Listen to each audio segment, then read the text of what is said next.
Welcome everyone to another unboxing and review of the latest Bandai Tamashii Nations SA Figuarts for the Marvel Cinematic Universe line, as we have the Avengers Assemble 4 figure. So finally, Bandai have given us the looks of the characters from the first team-up movie, and it's been almost 8 years since Tamashii Nations took over the MCU line, and of course they started off with the Iron Man 2 figures. Then they moved on to the Age of Ultron ones. Of course, in between they did give us 1 or 2 Avengers characters like Nick Fury, Loki, Iron Man Mark 7. But in terms of the original Team 6, this is the first time we're seeing it. And of course, they have also made announcements for a Captain America, Iron Man Mark 6, as well as a Hulk figure, all for this month and next month. But out of all the characters so far, I'm most excited for Thor, because this is the look that it's only been in the first Avengers movie, so I'm kind of excited to add this to my collection. Whereas the characters like Iron Man and Captain America and even Hulk, all of them have similar looks to figures that I already have. Obviously I'll probably still get them later on, but at the moment I have prioritized the Thor figure.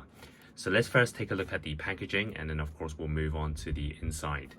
And looking at the front, you can see it's the usual logos, stickers and titles. We have the cutout here like we normally see, and you can see that they're trying to promote the spinning Miona effect here, because this is the first time we're seeing it in a Tamashii Nations SH Figuarts. And then at the front we have a nice artwork of Thor, and this is again something a bit different to what we normally get. It is normally a digital print of the character, but this time they've used like a comic style version. I think the Captain America one definitely looks like a comic style. This one of course still has that Chris Hemsworth look, but I really like the artwork. And then on the side, obviously we have the picture of the figure, and it's the different one on the other side. And then at the back we have the figure in different poses, just to show you what you're expecting inside. And now we can unbox the Thor figure and take a look inside. And here is the full look of the Thor figure inside its packaging. And now we can take a look at the Avengers Assemble 4 figure right out of its packaging. And my first impressions is this is a pretty solid figure. Looking at it, it does look really nice. And in my opinion, it's still the best Thor look out of all the Avengers movies. I feel it's the most accurate to his comic look with the long sleeves and of course the long hair. And I think by the time he reached Infinity War and Endgame, obviously the character kind of had its own kind of unique look, and it created this character of his own for the movies. So obviously they kind of just changed up the look for him. But in terms of the look that we all like, and I'm sure most of you do, it is the first Avengers movie. And you can tell that this is a totally brand new figure. When I took it out of the packaging, it feels a lot different to any of the previous ones. Obviously the Endgame and Infinity War 4 had similar armors, so this does feel like a totally brand new figure, and I do like it on the first look. And I just want to say that the colors, I'm not too sure how accurate it is. Was it a dark blue or like a navy blue? But you can see that there are details from the side that is red, and then we have extra layering with like a navy blue, and then the rest is like a silver color. And obviously I have to watch the movie again to really get the accurate look, but based on it, I do really like this armor. And obviously the other 4 figures look a lot different to this one, and I'm gonna do like a full comparison with all the 4 figures later on, just to show you the differences. But looking at this Avengers 4, I do like it. And even the cape, I feel that it's a lot different to any of the previous ones. Obviously the Age of Ultron one used like a hard cape, and then the Infinity War and Endgame one was like a big cape that didn't have any bands. This one actually uses a band on the side and the bottom, so you can actually create articulation for it. So it's going to be really nice for different poses. And I think that this cape is a lot smaller than the previous ones. Yeah, let's take a look at the face sculpt, and it's a good representation. Let me bring it to the light. You can see this is an amazing piece of sculpt, and it just looks fantastic. Just look at all the blues. Maybe I should have done this at the start, bring the camera closer. And just look at the face sculpt. This might be the best Chris Hemsworth one out of all of them.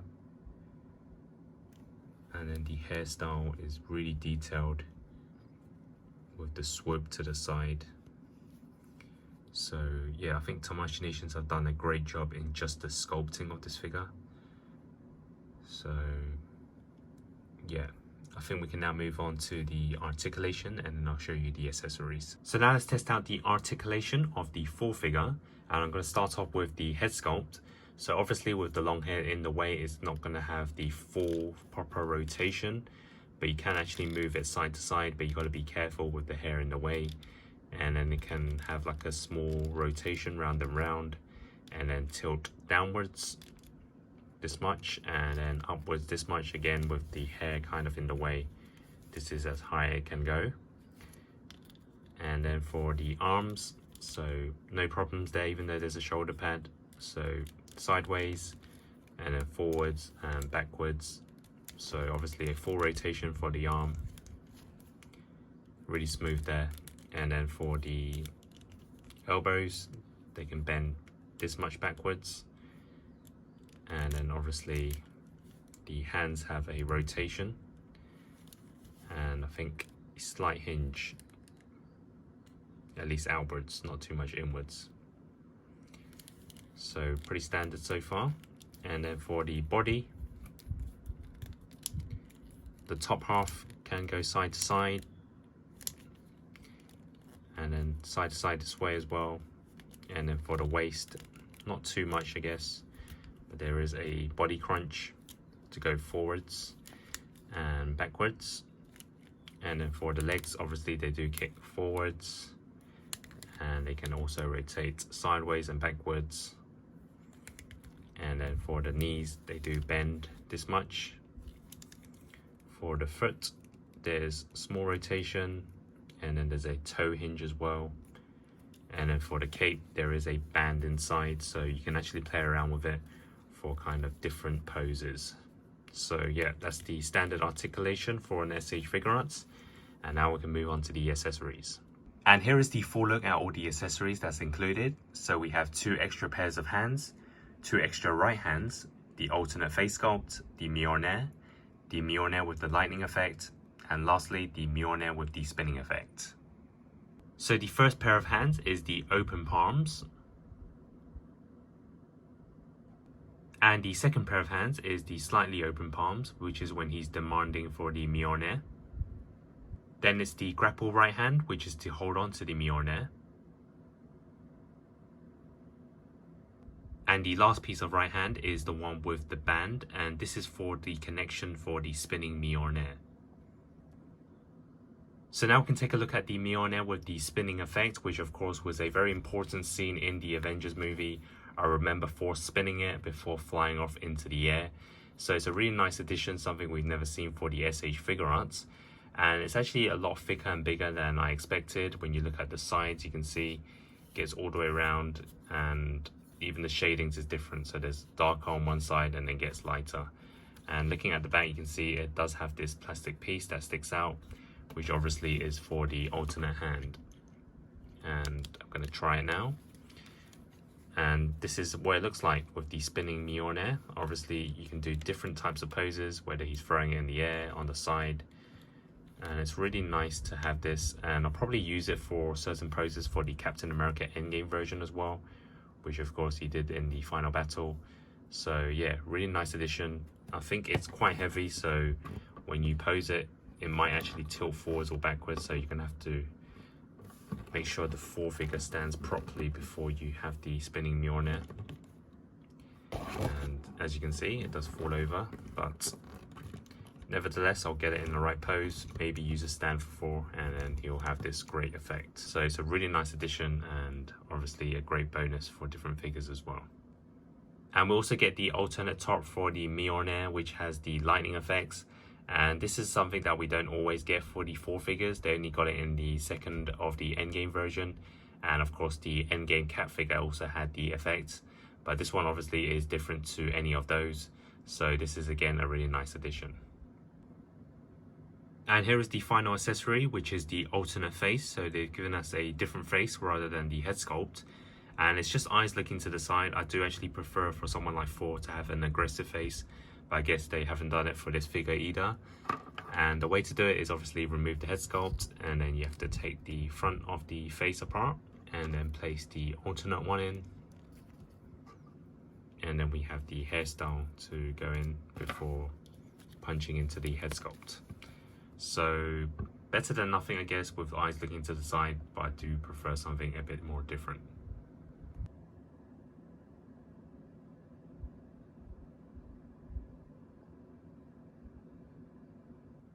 So now we can do some side-by-side comparisons of the Thor figure. First, we're going to start off with some of the previous SH Figuarts 4 characters.